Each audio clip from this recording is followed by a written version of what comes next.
Shot in 4K ultra high definition. Your number one source for local news. WRAL News. Coverage you can count on. First at 4:30, breaking news out of Russia. Vladimir Putin and North Korea's Kim Jong-un come face to face. What we know about their high-stakes meeting and a newly launched missile.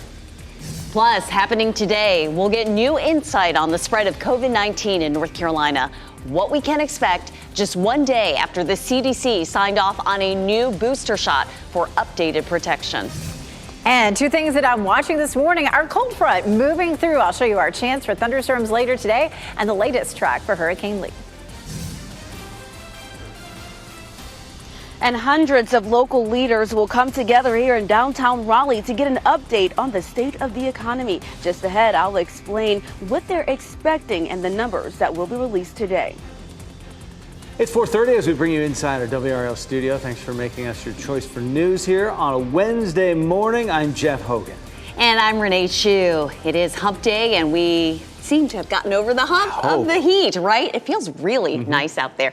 Meteorologist Elizabeth Gardner with the state of our weather this morning. Good morning. Good morning. This is the cold front. It's going to deliver some really nice air. It feels much better today. It won't be nearly as hot as it was yesterday thanks to this front, but even more pleasant weather coming behind it. Now, there was some rain along with this front overnight last night, especially in our eastern counties. You can see as that front slides eastward and we've lost our daytime heating that most of that has fizzled out. We take a look at futurecast, kicking things off right now. Some cloud cover when I walked in. It was variably cloudy, I would call it, and it looks like we'll stay that way for much of the day. Should see a bit of sunshine this afternoon, and then the chance of a few isolated thunderstorms, mainly from Raleigh south and east. We do have a level 1 risk for severe storms south of Clinton for this afternoon, but for the most part, we're just going to see a few pop-up thunderstorms that shouldn't produce any severe storms. So a live look at North Hills. Right now we're 72, but our dew point is 69, and then we take a look at our hour-by-hour forecast. We hit 94 yesterday. It'll be almost 10 degrees cooler than that this afternoon with our temperatures in the mid to upper 80s, again with a chance of a shower or thunderstorm.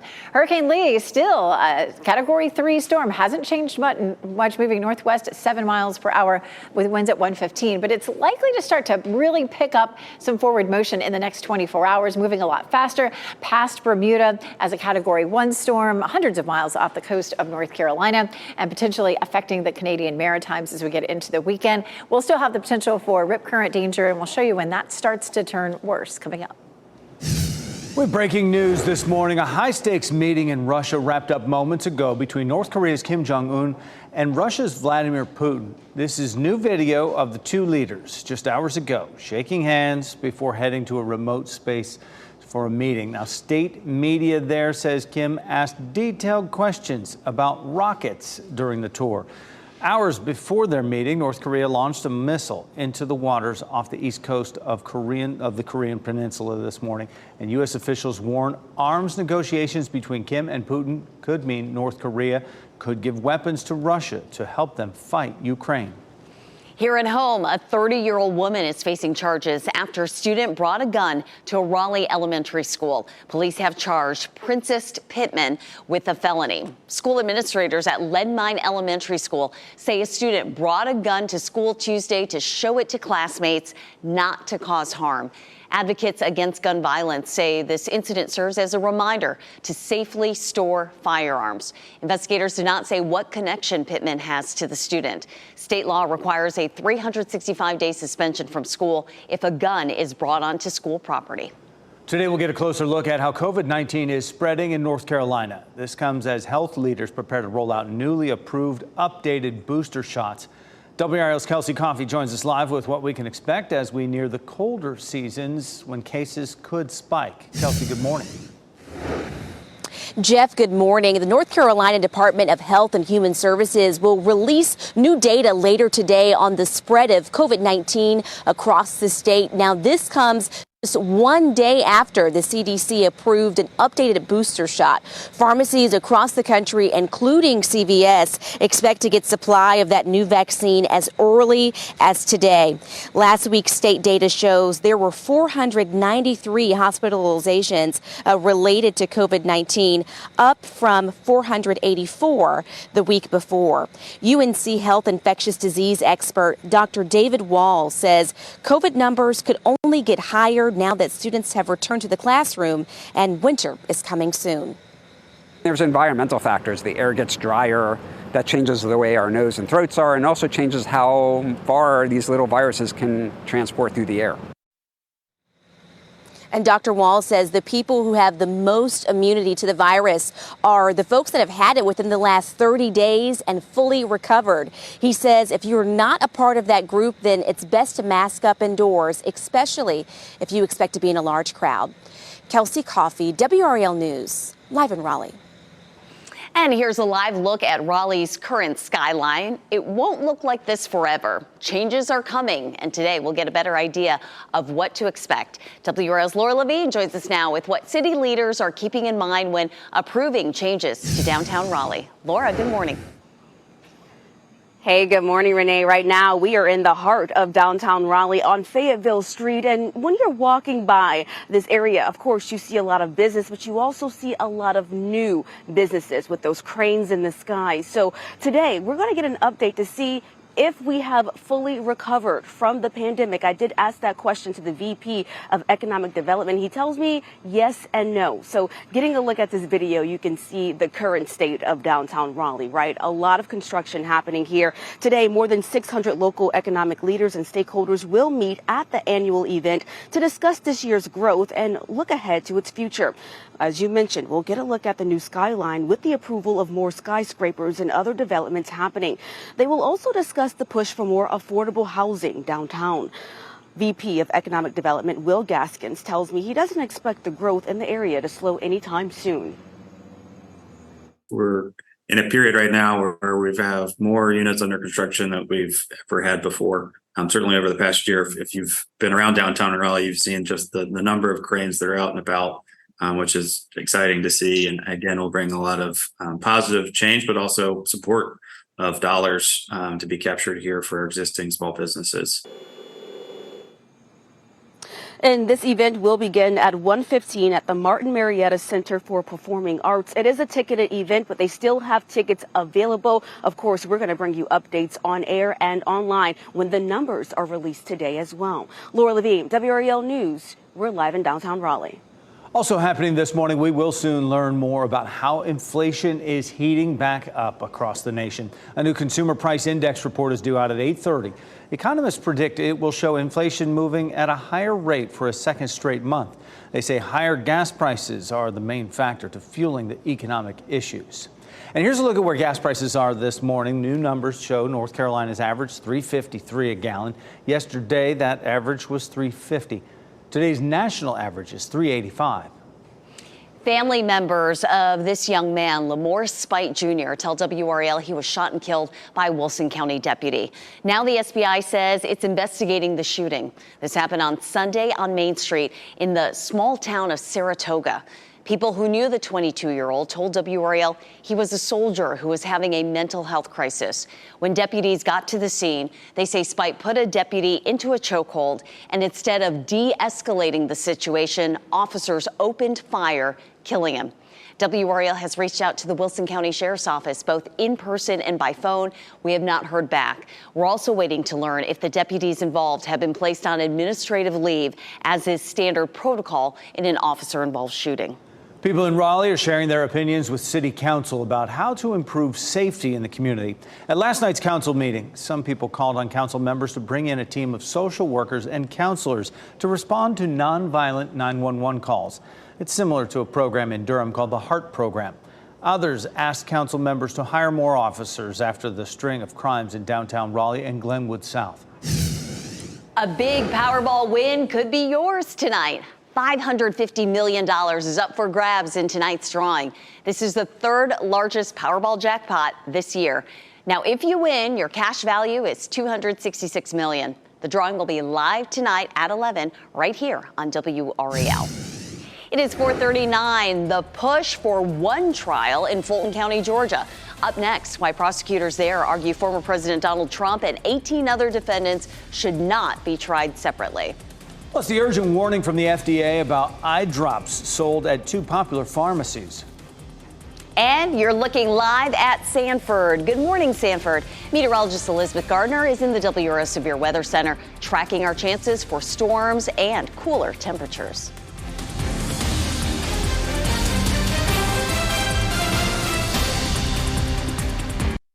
From the WRAL Severe Weather Center, North Carolina's most experienced team of meteorologists.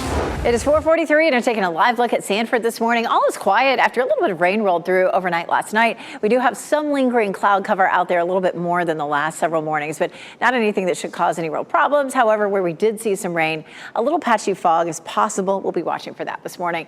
Temperatures in the 60s and 70s heading out the door. 68 in Lewisburg, 69 in Tarboro, 73 in Fayetteville, 71 in Irwin and in Goldsboro. We take a look at our chance of storms today. Like yesterday, it's a fairly small chance, mainly in the afternoon and evening, about a 20 to 30% chance for later on today. Your exercise planner, not feeling too bad out there this morning. Again, you know, a little bit on the summer-like side, but not as hot in the afternoon. Yesterday we hit 94. We're looking at mid to upper 80s this afternoon. And happening right now in the WRAL Live Center, Massachusetts is under a state of emergency today after some catastrophic flooding on Monday. Take a look at this video here. This is in Leominster. That's about an hour west of Boston. They saw 10 inches of rain, and you can see the damage here. Roadways and train tracks were washed out. Buildings were flooded and damaged. You can see the sinkhole here. 2 dams also needed to be supported.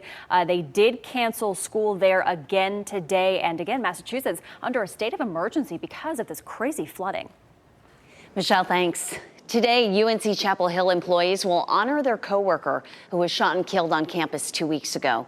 There will be a moment of silence for Professor Zijie Yin at the start of today's employee forum. That will happen at 9 this morning. Yin was shot and killed in Caudle Labs on campus. Police say the shooter was a grad student who targeted Yin. After the moment of silence, there will be time for employees to reflect on the tragedy with each other. All new this morning, prosecutors in Georgia are pushing for one trial for former President Donald Trump and 18 other defendants. In a brief they wrote on Tuesday, they cite efficiency and fairness. Prosecutors involved in the 2020 election case also mentioned the fact that the case was brought under the state's anti-racketeering law. It means the same witnesses and evidence will be used in any trial. Attorneys argue having multiple trials would take longer and it would strain its judicial resources. A Northern high school student is now facing legal action this morning in connection to a stabbing on campus. The Durham County Sheriff's Office filed a juvenile petition against a 16-year-old male student for having a weapon on school grounds and assault with a deadly weapon. Now, because of his age, his name will not be released. One student was taken to the hospital after the incident on Monday. Their name and condition have not been released. The race to become North Carolina's new governor is heating up. The Wake County Republican Party held a debate last night featuring 3 candidates: former Congressman Mark Walker, State Treasurer Dale Folwell, and businessman Jesse Thomas. The leading candidate, Lieutenant Governor Mark Robinson, did not attend, nor did former state legislator Andy Wells. The candidates gave their thoughts on COVID measures, education, and economic development, and they were each trying to sell their expertise. Walker and Folwell, with their varying political backgrounds, and Jesse Thomas, a former healthcare executive. It's crucial that you vote for somebody, in my humble opinion, that has a track record of going to places where Republicans are not invited or where they don't go. I'm the only candidate in this race who has actually gotten more votes than anyone in the history of North Carolina. We need my profile and background in the general election as a no-nonsense Republican to beat the Democrats. The North Carolina GOP held a straw poll of the current field of candidates, and those results will be released later this morning at 11. Meantime, Renee, former North Carolina Supreme Court Justice Mike Morgan threw his hat into the ring for the Democratic nomination. He'll go up against North Carolina Attorney General Josh Stein. WRAL spoke to Morgan exclusively last night during our 7 p.m. newscast. I've been in state government for 44 years. 34 years of those have been on the judiciary, 4 different judgeships. So certainly in terms of that one-of-a-kind, very unique skill set, never before seen in a gubernatorial candidate, I feel I've got the longevity, I've got the extensive experience, and I have what it takes overall to be the next governor. Constitution and law. Justice Morgan stepped down from the bench last week. He was first elected to the state Supreme Court in 2016. The 2 largest pharmacy chains in the country are being warned to stop selling certain eye drops. Five on Your Side reports CVS and Walgreens both received letters from the FDA about these eye drops that are considered unapproved new drugs. The products include CVS Pink Eye Relief Drops, Stye Eye Drops, Pink Eye Drops, and Allergy Eye Drops from Walgreens. The FDA says they're particularly concerned that these products contain silver, and long-term use can cause skin or eyes to permanently turn gray. CVS has pulled the products from store shelves and will refund customers. Happening today in Sampson County, Department of Transportation officials in our state are converting several intersections into four-way stops. The project is expected to start at US 13 at Autry Mill Road. The list of those other planned changes are on your screen right now. NCDOT says the conversation comes after safety reviews, including crash data and traffic volume. We're at 4:48 right now on our Wednesday. Hopefully have turned the corner on some of this heat and humidity. Elizabeth Gardner in the WRAL Severe Weather Center, although it feels muggy out there right now. It does. This is the front that's going to change everything for us and bring us a really nice taste of fall. On the other side of this front, we have some really good feeling air. So that front's going to be moving through. Along with that front, we do have a small chance for severe storms, the southern tip of Sampson County, and that level 1 risk for it today. But most of us shouldn't have to worry too much about that. Not that we won't see any scattered thunderstorms, but we shouldn't have winds that produce damage. We take a look this morning at some cloud cover that is lingering across the area, and then into the afternoon, you can see here's 5 o'clock. Best chance for scattered thunderstorms definitely going to be in our southern counties this afternoon. With that front coming through, you can see there's 9, 10 o'clock, and gradually during the evening and overnight, that front will move through. Take a live look at downtown Raleigh, and it's still a little bit warm and muggy out there. 72 degrees with a dew point of 69, and we'll keep it in the 70s really almost all the way till lunchtime. We'll definitely be cooler than it was yesterday with that front coming through. A little bit of cloud cover out there, so we have the tower turned purple there for those clouds. 87 in Raleigh, 85 in Durham, and 89 in Fayetteville. Those are our highs for this afternoon. 84 is our normal high, so we're much closer to that, and it should feel very pleasant for us for tomorrow at 83, 79 on Friday, and we're in the mid-80s through the weekend, and the humidity drops nicely, which will feel great. The mornings will be cooler, too. For tomorrow morning, we're looking at temperatures in the low to mid-60s, 63 in Southern Pines, 64 in Rocky Mount, and then on Friday morning, even cooler. That's going to be a big drop, another 10-degree drop, with overnight lows in the low to mid 50s. So that's going to feel great. Our cold front moves through again, bringing us that potential for a few showers, but we're looking at mainly the fact that the humidity will move out of our area. You can see how all the green shifts eastward by Thursday and Friday. It's going to make it feel much better. So we're on the steamy side today, but then into the comfy zone all the way through Saturday. Sunday, we're going to bounce it back into the 60s just for a bit. Hurricane Lee, the 2 o'clock advisory. This is not the 5 o'clock advisory yet, but it'll be in any minute. But that 2 o'clock advisory is just really just holding steady, not much change. Winds at 115, moving northwest at 7 miles per hour. It pushes past Bermuda late Thursday night, early Friday morning, most likely as a Category 1 storm. It'll be hundreds of miles off the coast of North Carolina and making landfall most likely in the Canadian Maritimes over the weekend.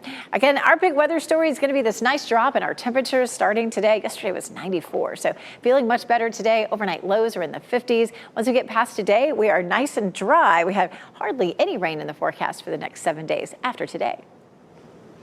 Elizabeth, thanks. Time is winding down ahead of a potential automaker strike. Up next, what we know about negotiations that are happening between the 3 biggest companies. Plus, Aerosmith fans will have to wait a little longer to see their favorite band's farewell tour in Raleigh.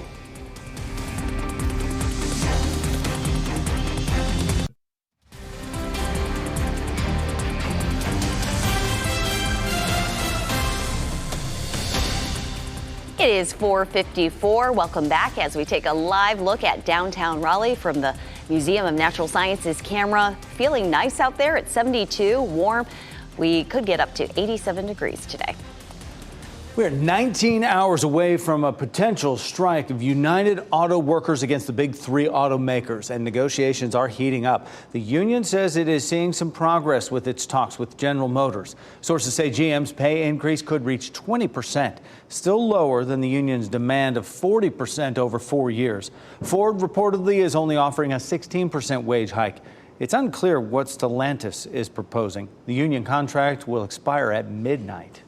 Some disturbing economic news this morning. New data shows families are making less money. Family incomes dropped for the third year in a row last year. The Census Bureau found the average family income in 2022 was $74,580. That's a 2.3% drop from 2021.